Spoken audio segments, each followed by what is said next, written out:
بسم الله الرحمن الرحيم.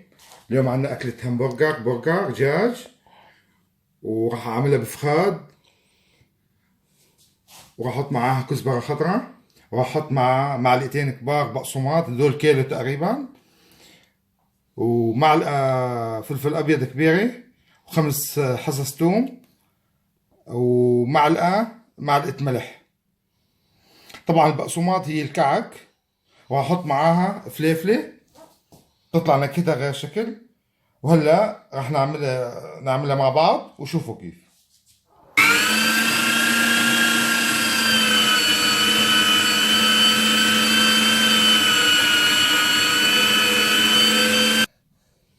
هلا نحن طحناهم دور واحد، رح نعملهم دور تاني، رح نحط هدول المحتويات فيهم، ورح نحط الكزبرة. طبعا الفليفل اللي نحن عم نترمهم دور تاني نمشيهم معهم. الفليفل ما ضرمتهم دورين لانه اذا نعمت بتصير بتفرز مادة مي، بصير عاد بيعذب الهمبرجر انه يزبط لما بتقلوه. هاي عجينة الهمبرجر. هلا البرجر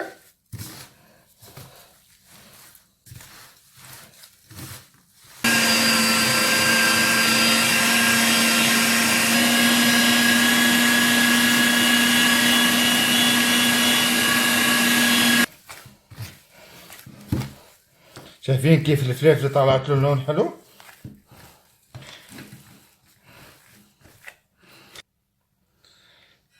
طبعا اذا بدكم بصير صدورة، بصير دجاج كاملة، بس حاولوا انه تشيلوا الجلدة منهم. انا هلا راح احطهم، عمل الحبة 500 جرام تقريبا، 90 جرام. طبعا اذا حابين انتوا اقل اكتر، هاي شغلة بتقول لكم يعني.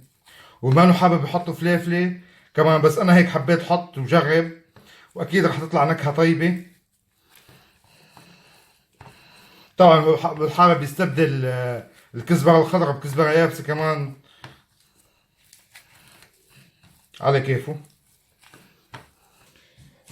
هلا بدنا نكبس الهمبرجر. انا مفتكر طريقة وعم اعملها هيك، واضغط هاي، حط غطاوي تاني واكبسها الكبسة.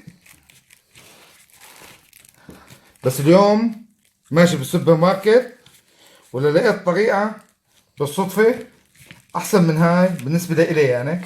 بس انا ممكن العالم ما عندهم هاي الآلة التانية، يكبسوها بهالطريقة هاي.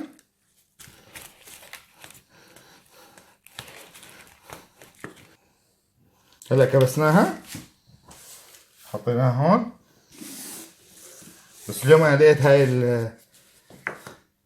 المكنة هي يدوية، لقيتها بالسوبر ماركت، بتوقع ان تكون افضل.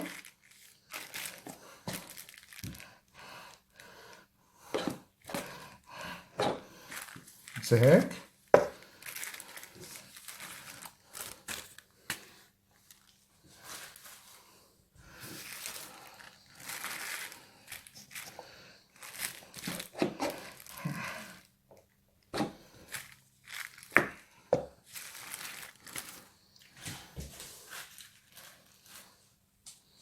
رح اعمل لكم وحدة تانية، لانه الاغلب اكثر الناس ما عندها مكبس همبرجر بالبيت، بتعملوها هيك. بس بتكبسوها الكبسة، بتقدروا تعملوها هيك بايدكم.